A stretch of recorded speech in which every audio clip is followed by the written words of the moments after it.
because America's going to be back in the game. Let's get this country back in the game. Let's get this country back on track. And so what does this bill do? It says we're finally going to turn that around and deliver a bill that focuses on families in America. One of the things you'd find out, Mr. Speaker, is there are some new tax cuts in this bill, but not for billionaires. So then it would beg the question, why does the other side keep hiding behind billionaires as their excuse to vote no? Because they made a decision, Mr. Speaker, early off, they don't want to give people back their money. They want to keep that power in Washington. That's really what's at stake here. That's the big fight that has been going on for years. But it's in the bill. I'm real proud of it. We create opportunity in school choice for every, not billionaire, low-income families. A Republican congressman from Louisiana delivers a fiery defense of a new GOP-backed economic bill aimed at helping working-class Americans. The bill offers tax cuts for tipped workers and overtime earners, cracks down on welfare fraud, promotes school choice, and reopens domestic energy production. Framing it as the start of a new golden age, the congressman argues it's time to take power from Washington and give it back to hard-working families, marking a major shift toward conservative economic priorities under renewed Trump-era leadership. Please. Gentleman from Louisiana is recognized. Thank you, Mr. Speaker, and thank Chairman Smith for not just yielding, but for his leadership in getting us to this point. Mr. Speaker, we are at the precipice of the new golden age of America. And how do we get there? We get there by actually making the right decisions for those hardworking families who have been struggling. You know, if you listen to the people on the other side, Mr. Speaker, who have over and over again said they are against this bill and all the things that are in this bill for hardworking families, you would think the last 4 years things have been going great for middle America. I don't know what parallel universe they've been living in, Mr. Speaker, but we heard the message that the voters sent, who said they're sick and tired of high inflation, of high gas prices, of not being able to fill up their grocery cart because of the spending in Washington for Washington at their expense. And so what does this bill do? It says we're finally going to turn that around and deliver a bill that focuses on families in America. You know, we hear a lot from the other side, Mr. Speaker, about billionaires, tax cuts for billionaires. You go look at this bill, everybody's had the opportunity to read the bill. They actually read the whole bill on the Senate floor. Only took 14 hours. And if you listened, one of the things you'd find out, Mr. Speaker, is there are some new tax cuts in this bill, but not for billionaires. So then it would beg the question, why does the other side keep hiding behind billionaires as their excuse to vote no? Because they made a decision, Mr. Speaker, early off, they don't want to give people back their money. They want to keep that power in Washington. That's really what's at stake here. That's the big fight that has been going on for years. The other side won that fight the last few years by raising taxes, raising spending, growing Washington. And while they did that, families in America suffered. Inflation went up for those hardworking families while Washington grew. Interest rates grew up to the point they couldn't even afford to buy a first-time home because Washington grew. And we said it's enough that Washington has to finally start living within Washington's means so that families in America can finally start living the American dream again. That's what this bill focuses on, Mr. Speaker. And how do we do it? We do it, number one, by locking in rates for everybody. Nobody's taxes go up, Mr. Speaker. Nobody's. Now, the other side's upset about that, and I understand it, because they don't want just the billionaires to go up, because they know in this bill the income groups that get hit the hardest if a no vote prevails. And we've heard them, they're all going to vote no, Mr. Speaker. But if a no vote prevails, the income groups that get hit the hardest are the lower and middle income groups of America. And they know that. They're watching this vote. And you can say billionaires all day long. But you know what the new tax cuts in this bill are? Because there are new tax cuts.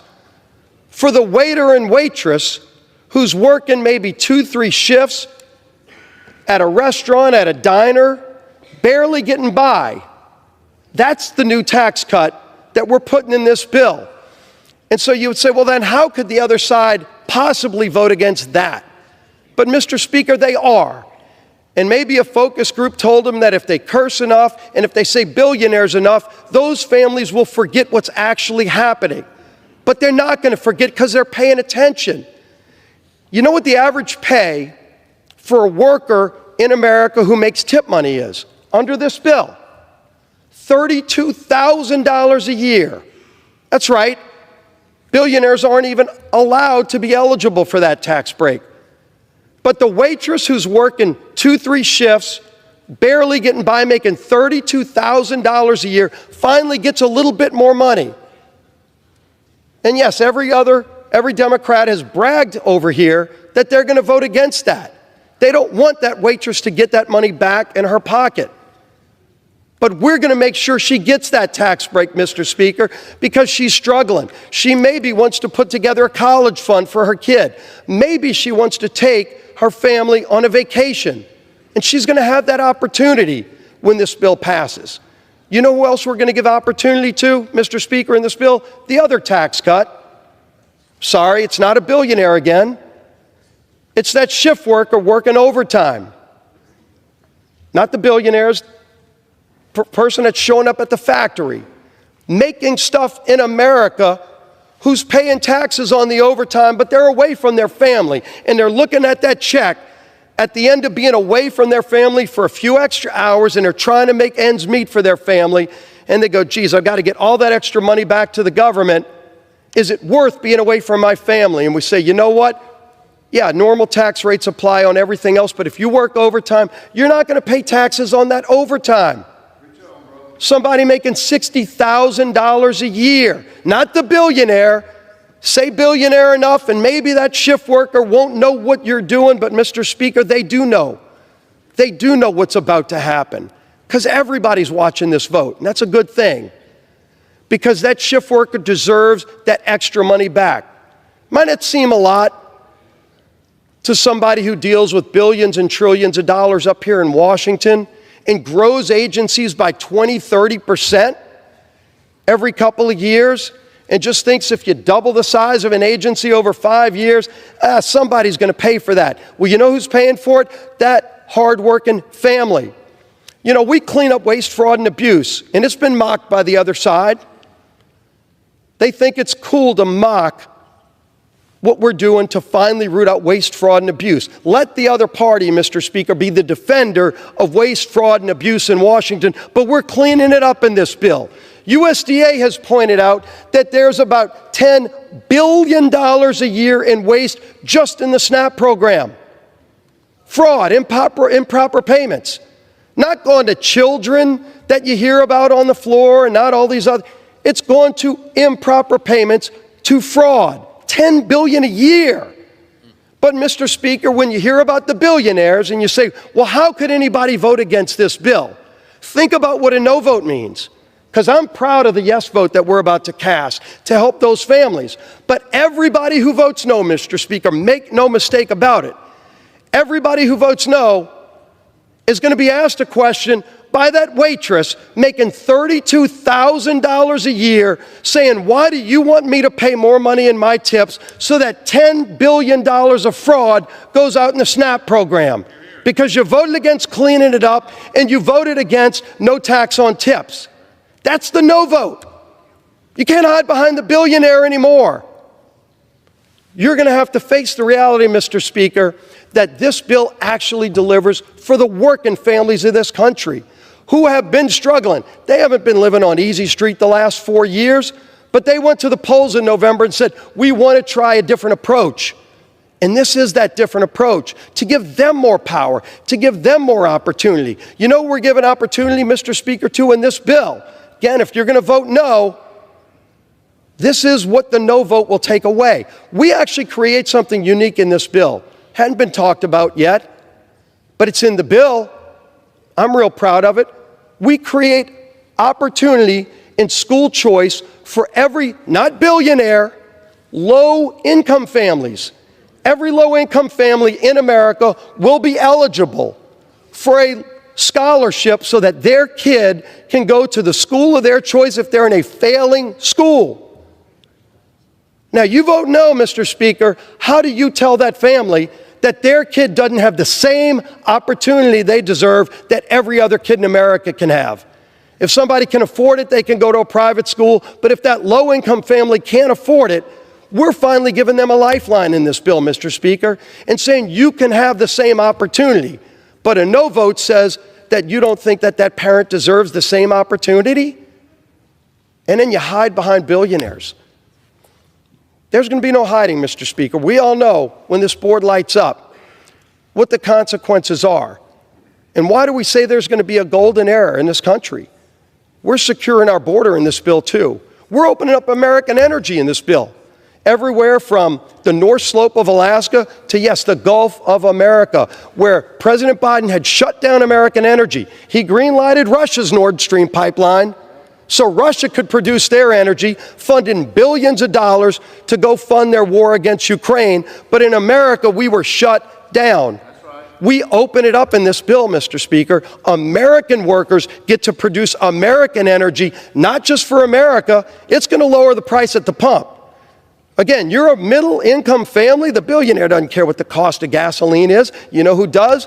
That waitress making $32,000 a year saves that tip money. Maybe she can go on a trip and get in her car and drive and afford the gasoline now because we'll be producing more. We actually have lease sales in this bill for once, so we can produce energy in America. We have great natural resources. We just had them shut down for 4 years by an administration that said no to American energy, said yes to other countries' energy. Iran was able to sell their oil on world markets thanks to the previous administration. That party's over. And when America starts producing more energy, not only does it help lower the price for families here in America, not only does it create great jobs here in America, but all the bad guys around the world, Russia, Iran, Venezuela, you name your country, they're not going to have a cartel-like exclusive license on global energy anymore because America's going to be back in the game. Let's get this country back in the game. Let's get this country back on track. Let's actually promote opportunity in the American dream again for anybody who wants it. You want to work? There's going to be more opportunity than you've ever had before. If you're disabled on Medicaid right now, you've been crowded out of those programs by people turning down work. Able-bodied people, 35-year-olds sitting at home playing video games. They're going to now have to go get a job. That's right. And by the way, that's a good thing for them. Their mom doesn't want them sitting in the basement playing video games anyway. But now it no longer will be crowding out Medicaid for the truly needy people who deserve it. The disabled people will not be getting crowded out of those programs by people who can actually go get a job, and there are going to be a lot of great jobs, Mr. Speaker, a lot of great jobs in this country. America's coming back.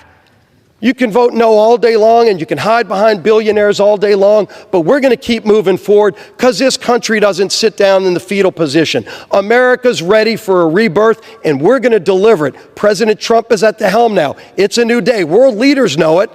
The bad guys know it around the world, but you know what? Those hardworking families who have been waiting for this relief for a long, long time are finally going to realize help is on the way because Republicans in Congress, any Democrats that want to join, Mr. Speaker, are free to, but they're bragging that they don't want to be a part of this. But you know what? The hardworking families of America are hungry for this kind of change. Take power away from Washington, give it back to the people, and watch what happens. Great things are ahead for this country. Greatest country in the history of the world. We are finally going to give and restore that great American dream and that hope for those families who have been waiting way too long. That help is coming. We're going to pass this bill. President Trump's going to sign it. It's going to be a great 4th of July. Let's pass the bill, Mr. Speaker. I yield back to balance my time. Gentleman yields. Gentleman from Massachusetts.